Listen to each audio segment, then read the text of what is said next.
Hello and welcome back to my humble show. I know this is a bit different than what I've been doing as of late. I've been recording while driving to and from work. I've been calling that particular playlist Thinking and Driving. Well, things didn't go my way today, so here I am at home and I have a few things to say while on my lunch break. I don't have a lot of time. Time is running out quick, fast, and in a hurry. So I'm going to see if I can share as much in as short an amount of time as possible. My thoughts on a couple of different interview clips from yesterday. Both clips are from CNN. Both interviews are from CNN. The first is of Hillary Clinton, who was being interviewed by Caitlin Collins, who Donald Trump previously called nasty during his town hall on CNN some time ago. Hillary Clinton said that Donald Trump's upcoming Madison Square Garden rally, which is taking place this weekend, is meant to be a reenactment of a rally which Nazis held at Madison Square Garden back in 1939. That's right. There's no causation, no correlation there. Neither nor, not either or. Yet, the rhetoric policewoman herself, Hillary Clinton, has found a way to say something as rhetorically ridiculous as humanly possible. As per usual, calling her opponents a basket of deplorables, calling Republicans a basket of deplorables wasn't enough for her. She had to, in a sense, double down on that a few years later, more than a few years later.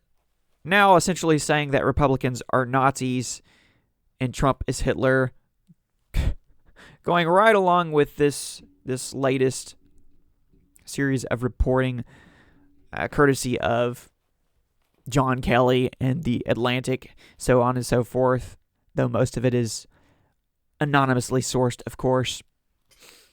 Yeah, this new series of claims that Donald Trump loves Hitler and wants generals who are subservient to him in the way that Hitler's generals were subservient to him.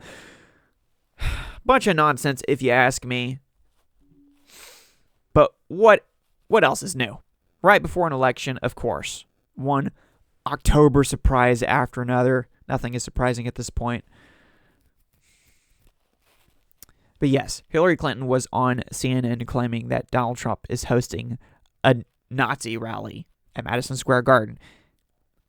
It would make at least a little bit of sense if it were the anniversary of that particular rally, which the Nazis apparently had held at Madison Square Garden back in 1939. And I didn't know anything about it, really, until Hillary Clinton mentioned it. But hey,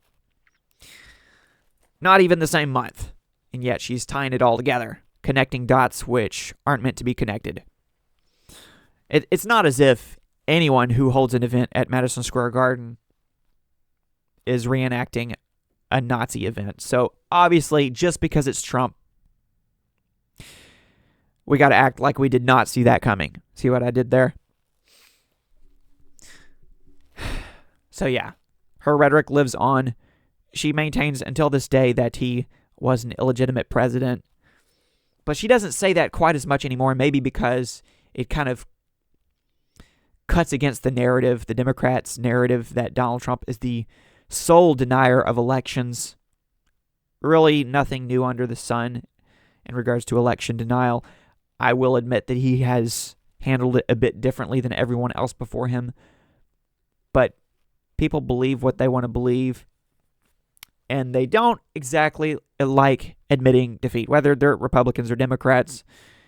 In Hillary Clinton's case, sure, she won the popular vote, but she lost the election overall via the Electoral College. And she has been salty ever since. Speaking of her being salty, it could be that she's salty right now because of the fact that her husband is now laying eyes on Kari Lake for no reason whatsoever. Yeah, bit of a side note there. He was out campaigning for Harrison Walls yesterday and said, again, for no reason whatsoever, that Kari Lake is physically attractive. He should know better than to say that, considering his history with women. He's a bit of a womanizer, so leave it to Billy Boy. But yeah, Kari Lake's response to that was, hey, I'm pretty sure I'm too old for you. I thought you were only interested in interns. So that was kind of funny. That was kind of amusing. But whether his wife is salty about that or not, I don't know. Nothing would surprise me at this point with them.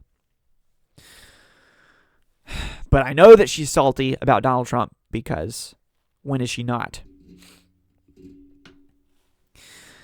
Is he Hitler? No. I don't believe that narrative, that notion at all. I think it's all nonsense. And a survivor of the Holocaust, over 90 years old, put out a statement. He was recorded making some statements since these claims, which Kamala Harris has been echoing about Donald Trump being very, very celebratory in regards to Hitler. And this survivor of the Holocaust said that it's very disrespectful to suggest such a thing, that Donald Trump is in any way like Adolf Hitler. So yeah, people on all different sides of this issue, I get it, to each their own.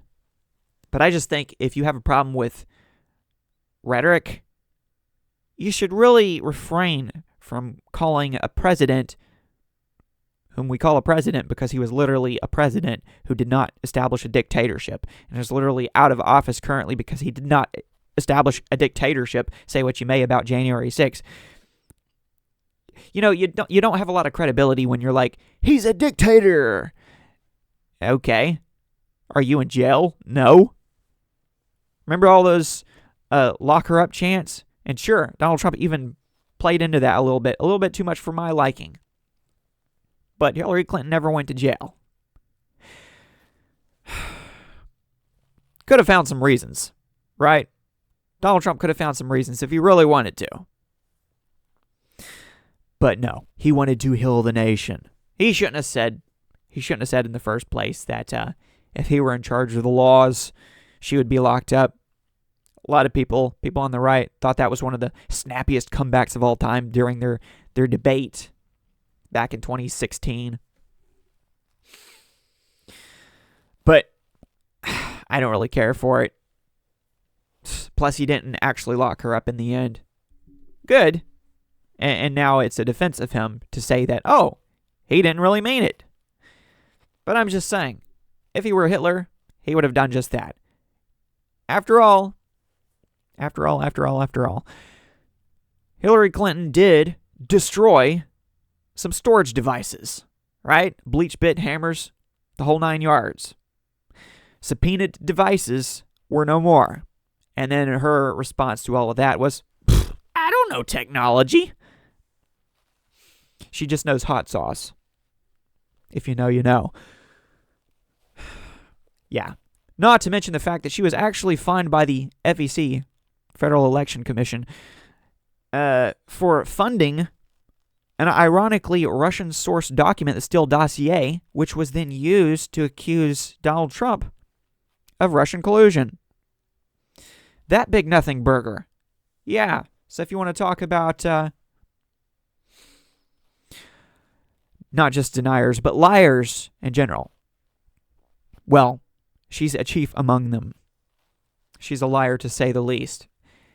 And there are plenty of things to throw the book at in regards to Hillary Clinton, but it never happened. So if Hillary Clinton's not going to get locked up by Donald Trump, I feel like that's proof in and of itself that he's not acting. He hasn't acted and will not act as a dictator. All this enemy within talk. Okay, he gets a little carried away sometimes, but no, he was not talking about locking up citizens who disagree with him.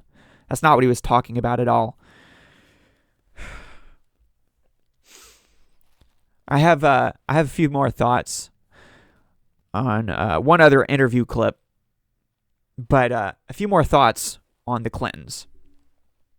Somebody was telling me just recently, Donald Trump is evil because he said, grab him by the P word way back when. Yeah, Hollywood, that's exactly where he's from. Well, not entirely from Hollywood, but he's a celebrity. Okay, he's from that world. So I don't understand why people act like it was such a shock, such a surprise when that came out via Access Hollywood tapes. He was stating a fact of the matter, a reality of the matter, reality of the world, which he was within. When you're a celebrity, you have people all over you. In his case, women. And I'm not saying he's not at all a womanizer. Although, unlike Bill Clinton, he has seemingly kept it in his pants while in the White House.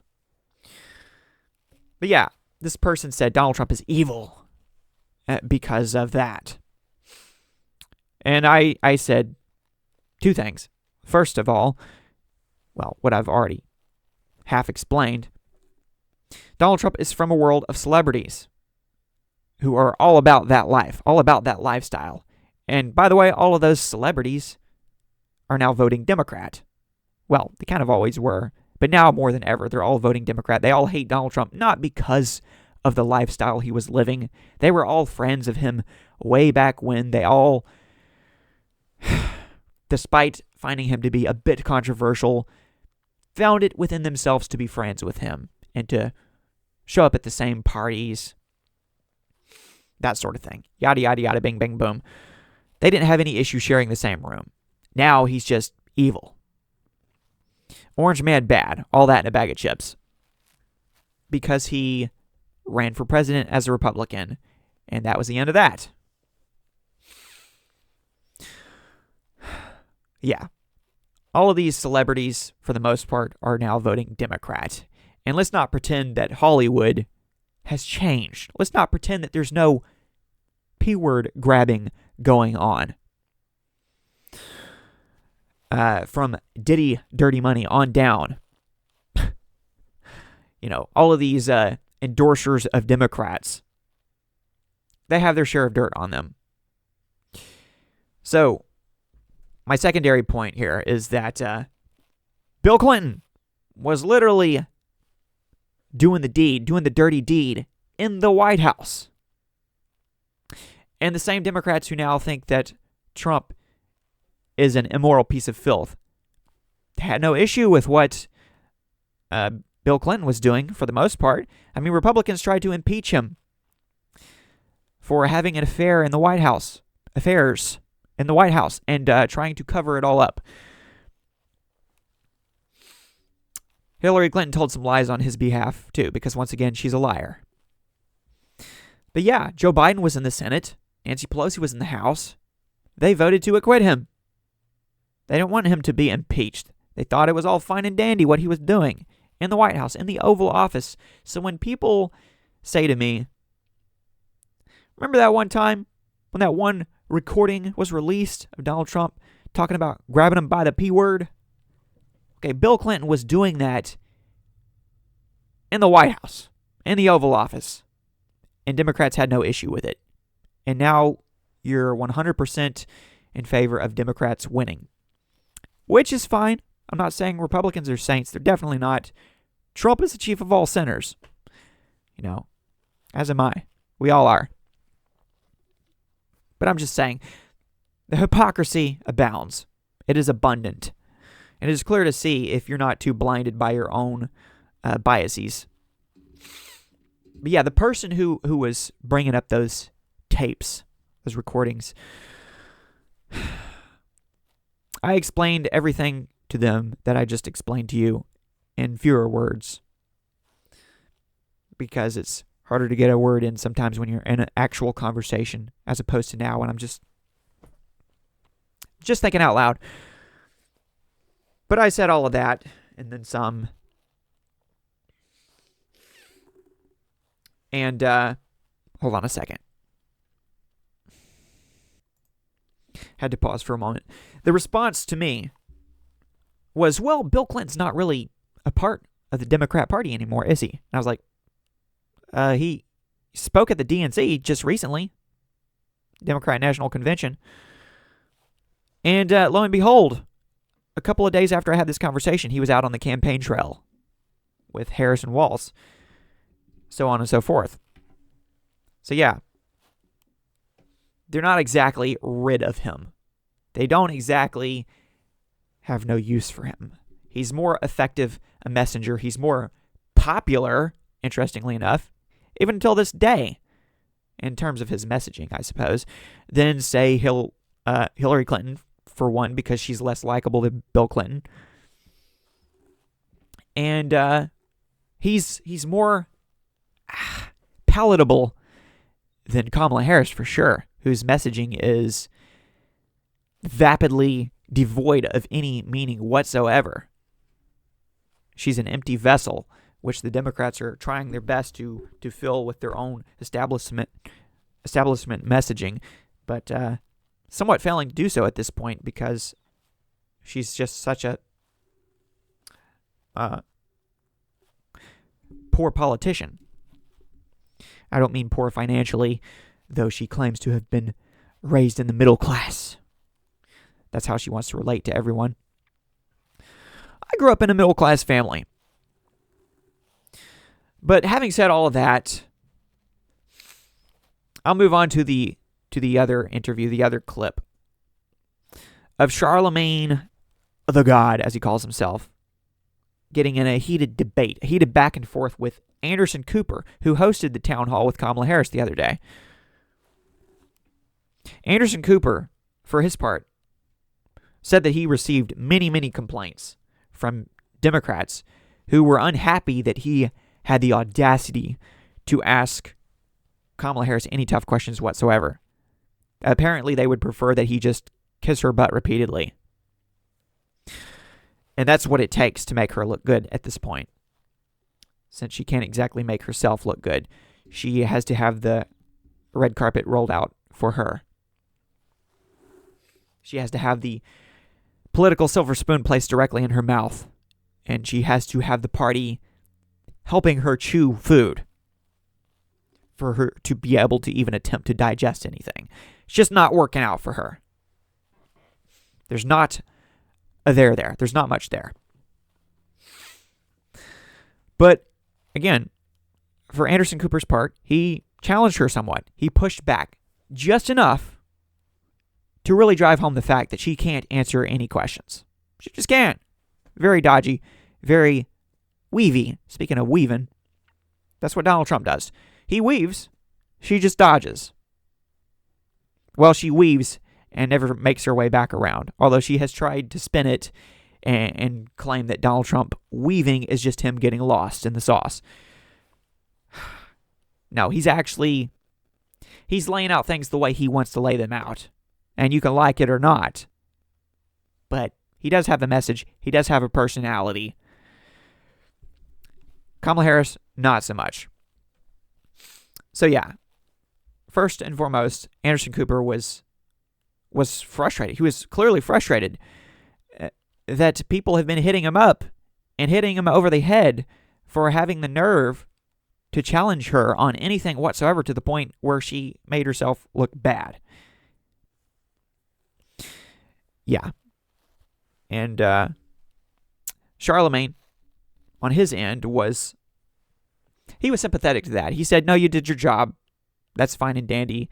But because of Charlamagne's Trump derangement syndrome, he has to follow up every fair point with a equally or unequally unfair point. He cannot see beyond his own bias. So he ended up complaining to Anderson Cooper that CNN has not been calling Donald Trump a fascist enough. Right. Because he just wants endless comparisons to Hitler until the election is passed. That's what he wants. He just wants everyone on CNN to call Donald Trump a fascist over and over and over. And that's objective journalism to him. All right, if you say so, bro. I disagree with that. I think that's ridiculous. But hey, again, to each their own, and you can feel free to disagree with me. Let me know in the comments below what you think, what you know. I'm no know-it-all. I just know enough to know that I know at all.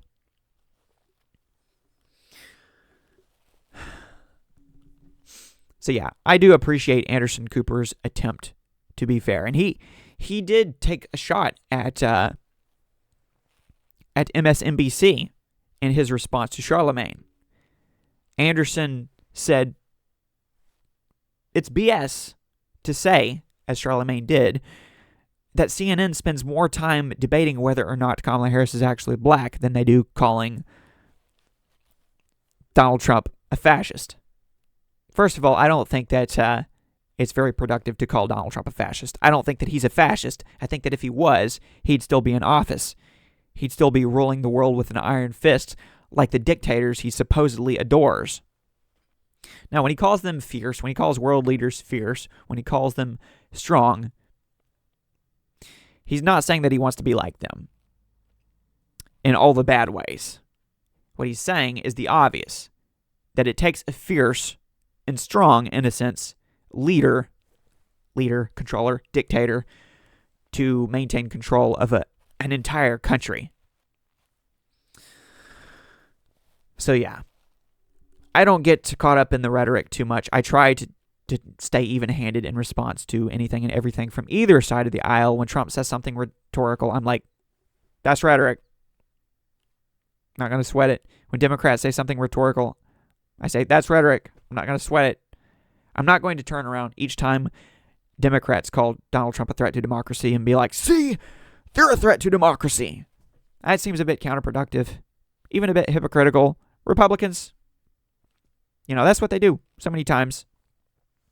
They say, oh, they're calling us threats to democracy. They're inciting violence against us. No, they're the threats to democracy. Okay, are you now then inciting violence against them? It's like, just keep that same energy, whoever you are. Whatever you believe, keep that same energy. Charlamagne. So when it comes to democracy, I was pointing out to someone that Charlamagne himself believes that the entire system of government is systemically this, that, and the other thing, And yet, he views the riot on January 6th as a nation breaker. Okay, so you claim for years systemic this, systemic that. And then when Republicans happen to riot at the capital of that same system you've been complaining about, you complain in a completely opposite direction. You say, oh, this is a nation breaker. This is a threat to democracy. This is the worst thing ever. Or as Kamala Harris says, the greatest threat to our democracy since the Civil War. She jumped right over Pearl Harbor, 9/11, etc., etc., etc. And that's offensive to a lot of people as well, if you ask me. Slap in the face to a lot of people. A lot of families of a lot of people who died on those days.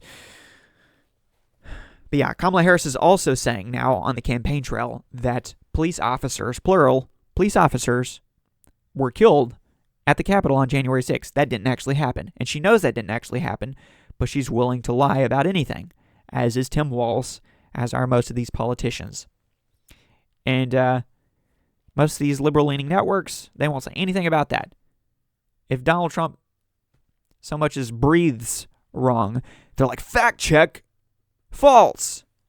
But then Kamala can get up on stage and lie over and over and over and over. And they don't even mention it. But some of them are catching on. She's receiving more and more criticism as she speaks her mind or her mindlessness more and more. I think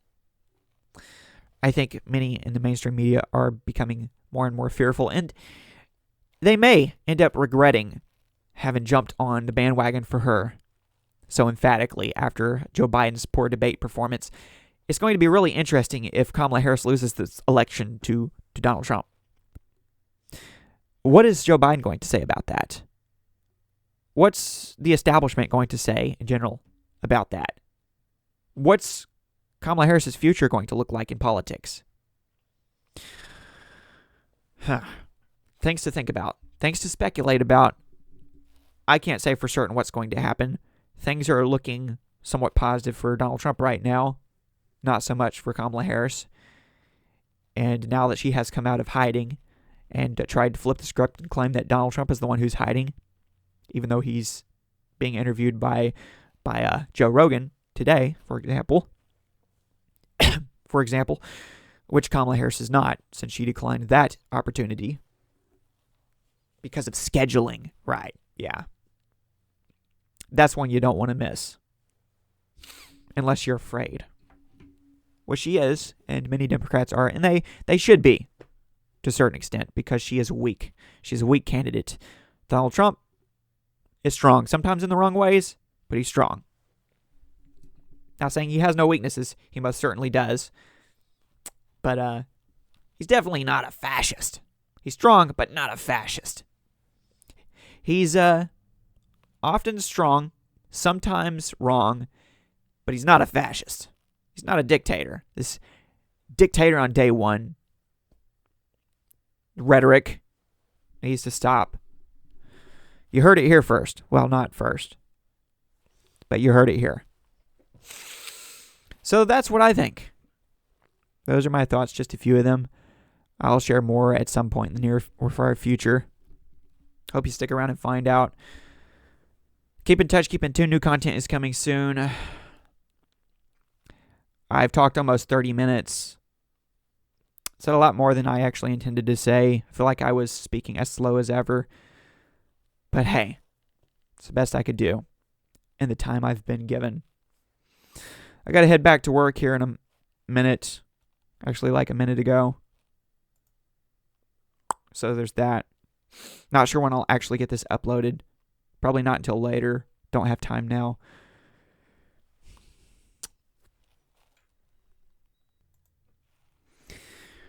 That's that, though. And I got to go. So, peace.